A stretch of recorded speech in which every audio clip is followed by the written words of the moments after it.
이제 제가 맡은 것은 그 국가 협치 부분입니다. 사실 오늘의 이 토론의 주제가 국가 협치인데 많은 분들이 협치 그러면은 이 SDG를 추구하는 데 있어서의 어떠한 수단 정도로 생각하는 경향이 있습니다. 수단으로서 협치가 굉장히 중요하죠. 다 같이 노력을 해야 되기 때문에. 하지만 협치라는 것은 본질적으로 굉장히 중요한 SDG의 일부입니다. 즉 목표죠. 수단이 아니라 목표라는 게 제가 말씀드리고자 하는 내용입니다.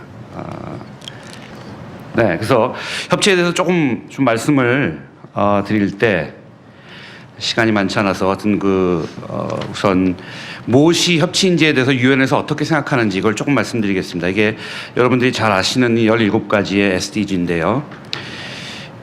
이 중에서 16번째, 17번째를 보시면은 여기 뭐 평화와 정의 그리고 아주 강한 제도 이게 16번째고요. 17번째는 파트너십입니다.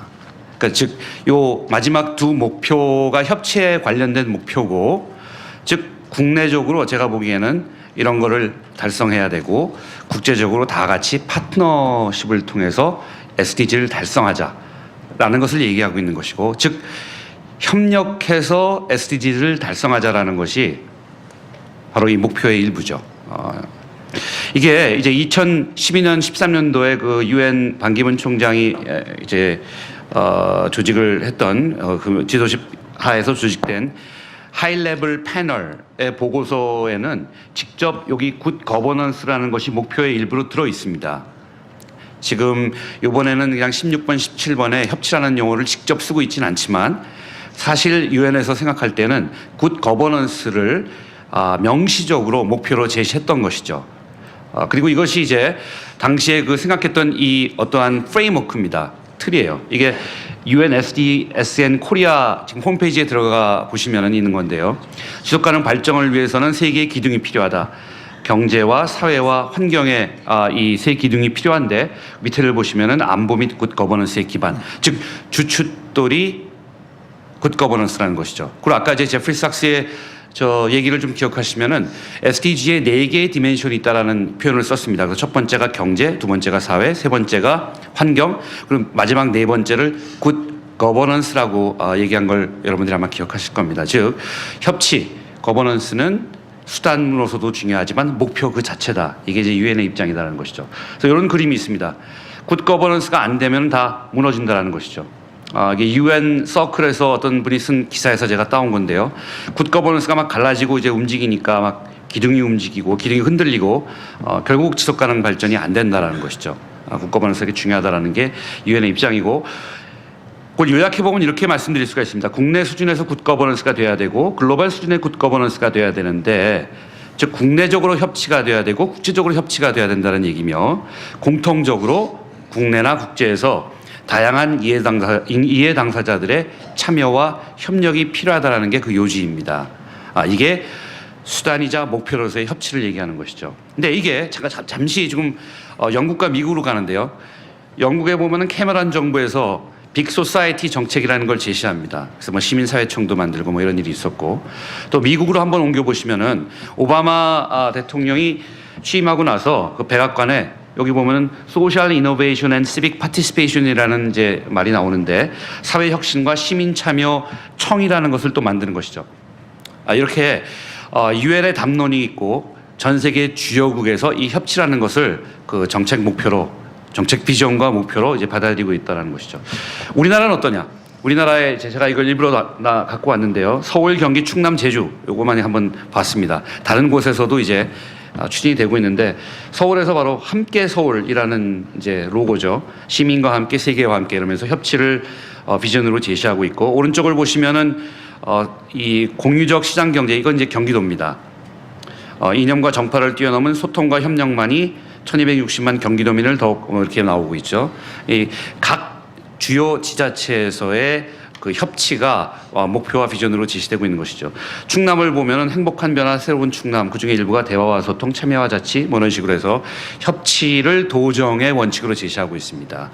제주도로 가보시면은 제주의 도정 방침의 첫 번째가 잘 안 보이시지만 협치라고 되어 있죠. 그래서 유엔 담론으로부터 영국과 미국 등 주요국의 국정 목표와 비전, 우리나라에 있어서 주요 지자체의 목표가 협치로 제시되고 있다는 것이고, 제가 일부 이걸 가져왔습니다. 제가 지금 성북구에 사는데 성북구에서도 협치의 실험을 하고 있습니다. 거기서 낸 책자의 제목이 주민과 함께 만드는 참여 거버넌스고, 새로운 거버넌스란 이런 얘기가 지속 가능한 사회를 만드는데 누가 다 같이 어떻게 같이 소통과 협력을 하면서 이렇게 주민들에게 쉽게 협치를 설명하고 있는 것을 아실 수 있죠. 제가 작년에 학생들과 함께 연구하는 건데요. 이런 협치는 서울시 곳곳에서 10곳을 제가 사례 연구를 학생들과 같이 했는데 꿈틀거리고 있습니다. 그래서 이런 게 협치죠. 이 협치가 유엔의 지속가능 발전 목표의 일부로서 명시적으로 제시가 되어 있고, 그 협치는 주요국, 우리나라의 주요 곳, 그리고 우리가 사는 이 풀뿌리 수준에서 꿈틀거리고 있다는 것입니다. 그렇기 때문에 이것은 굉장히 중요한 SDG의 수단이자 목표라는 것입니다. 학계 변화 시간이 많지 않지만 5분이 넘었네요. 이거에 뭐냐면요, 소위 말하는 SSCI급 논문이라는 얘기가 있습니다. 그러니까 세계적으로 가장 저명한 논문을 제가 한번 본 건데요.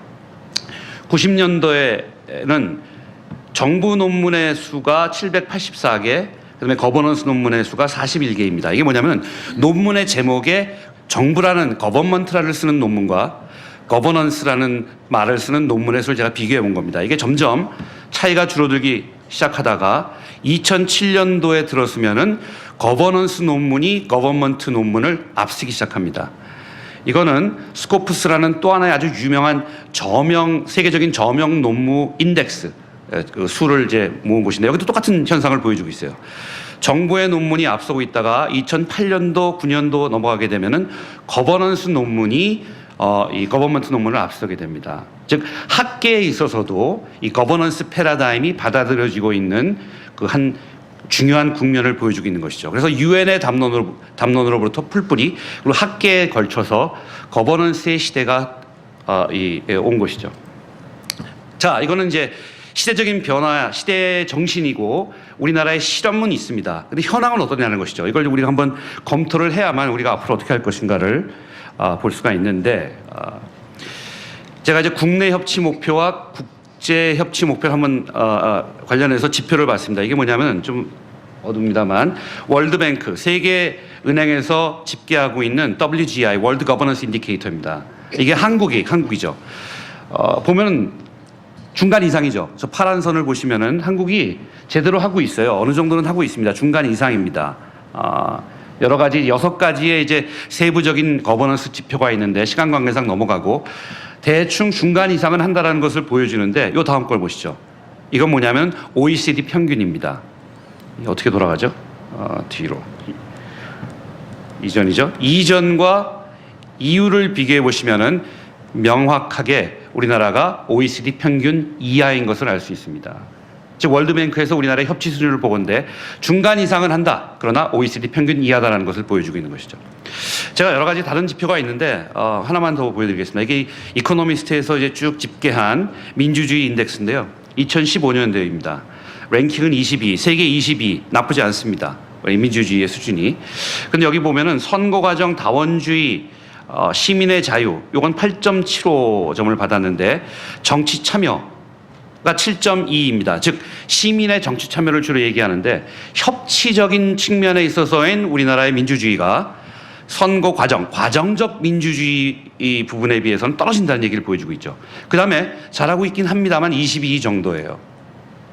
그 다음에 그동안의 이 시계열적 변화를 보면 2006년도부터 올라갔다가 조금씩 내려가고 있는 추세를 보이고 있습니다. 그리고 특히 굉장히 뼈아픈 것은 2015년도에는 우리나라가 가장 그 위에가 뭐냐면은 이제 온전한 민주주의 국가군이 있습니다. Full democracy. 우리나라가 2014년까지는 온전한 민주주의 국가군에 속했다가 2015년도에는 그 밑에 군이 있습니다. Flawed democracy, 영어 표현으로 결손이 있는 민주주의 국가군으로 떨어졌습니다. 그러니까 이런 것들이, 자, 국내 협치적인 지표로 볼 때 월드뱅크의 지표를 보거나 이코노미스트 지표를 볼 때 나쁘진 않지만 최소한 굉장히 미묘하지만 좀 중요한 어떠한 결손을 보여주고 있다는 것이죠. 글로벌한 차원을 보면 굉장히 문제가 많습니다. 자, 협치를 지금 우리가 다루고 있는데 협치라 하면은 국내적으로도 우리가 이해 당사자들이 협치를 잘해야 되지만 국제적으로도 협치를 잘해야 되는 것이죠. 그렇다면 우리나라가 국제적인 협치를 위해서 기여를 많이 해야 됩니다. 바로 이 글로벌한 측면을 보는 것인데 이 지표를 보시면은 자, 1분 안으로 끝내두겠습니다. 그 개발 기여 지수라는 게 있는데 유명한 여기에 보면 이제 한국이 끝에서 두 번째 국가죠. 여기 뭐 보면 여러 부문이 있습니다. 이 부문상 우리가 얼마나 기여를 하느냐, 국제적으로 기여를 하느냐를 이 평가한 건데 다행인지 일본보다는 일본이 꼴찌해서 한동수 앞서고 있습니다만 모든 분야에 있어서 굉장히 큰 문제를 보여주고 있죠. 그다음에 웃을 씁쓸한 미소가 나오는 게 2014년까지는 연속 우리나라가 제일 꼴찌였습니다. 지금 이 개발에 대한 기여를 그만큼 못한다고 있는 것이죠. 그다음에 이건 사이먼 아놀트라고 국가 브랜드 지수라는 것은 좀 들어보신 적이 있을 텐데 이 아놀트가 Good Country Index 글로벌 협치 지표를 만든 게 있습니다. 그래서 우리나라가 과학기술, 문화, 국제평화, 안보, 세계질서 각 부문에서 얼마나 기여를 하느냐, 얼마나 선한 국가인가를 보는 그런 지표인데 120여 개국 중에서 47위 정도를 했고 굉장히 떨어집니다. 뭐 단적으로 우리나라가 나이지리아, 나미비아 뭐 이런 나라하고 비슷해요. 이 지수에 의하면은. 그다음에 국제평화 안보 이건 뭐냐면 우리가 얼마나 ODA를 하느냐, 평화 유지군을 보내느냐 뭐 이런 것들이죠. 이 평화 안보 지수에서는 119등입니다. 그래서 국내 협치 지표도 문제가 있지만 글로벌 협치 지표상 한국은 굉장히 많은 문제를 노정하고 있다라는 것을 보여주고 있는 겁니다.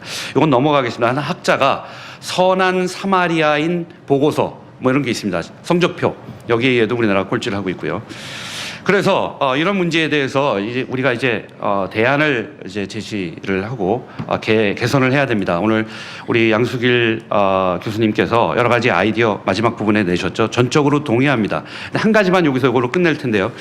최소한 이런 목표라는 것을 우리 목표에 대한 동의가 있어야 될 것 같습니다. 아까 이용구 전 총리께서도 동의와 동참이 필요하다. 이게 바로 협치거든요.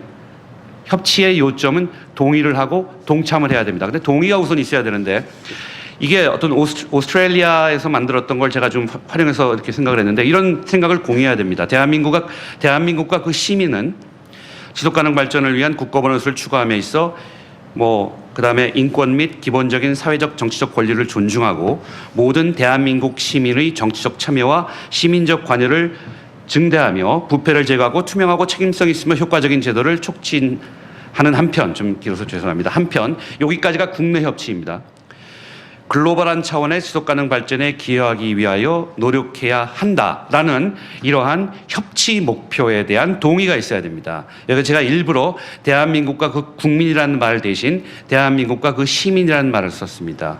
이 시민적 책임과 의무, 그 다음에 글로벌 시민으로서의 그런 어떠한 우리 새로운 인식을 제가 강조하기 위해서 이렇게 썼죠. 우리 대통령이 연설할 때 항상 친애하는 국민 여러분 이렇게 스피치를 하지만 여러분이 잘 아다시피 미국의 대통령은 Dear American Citizen입니다. 이게 뭘 얘기하는지를 한번 우리가 생각해 볼 필요가 있죠. 그 다음에 세부 목표도 여러 개가 이렇게 있어야 되는데 그냥 4개 정도를 제가 예시한 것이죠. 그래서 협치 수단이 아니라 목표로도 중요하며 전 세계의 트렌드이다.